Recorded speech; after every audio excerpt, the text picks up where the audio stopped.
Darlun M. Rizal, 22 tahun, pemuda asal desa Payacut, Kecamatan Juli Biren, Aceh, yang tenggelam di bendungan Krung Pesangan Biren berhasil ditemukan Rabu 17 Juni 2020 sekira pukul 10.00 waktu Indonesia Barat.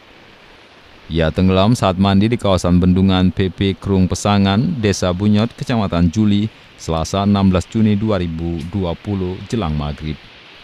Korban berhasil ditemukan yang berjarak hanya 200 meter dari lokasi kejadian setelah proses pencarian selama 16 jam yang dilakukan oleh tim gabungan BPBD Biren, tim SAR, TNI dan Polri, serta masyarakat dan keluarga korban. Saat ditemukan, korban sudah tidak bernyawa dengan kondisi terhimpit di bawah karang pinggir sungai, tepatnya di ujung pintu pembuangan irigasi bendungan PP Krung Pesangan.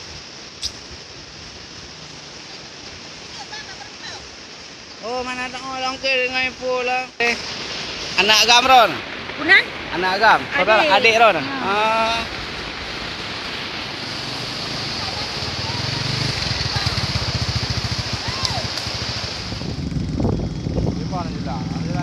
Jelang ya, Pak. Itu Pak.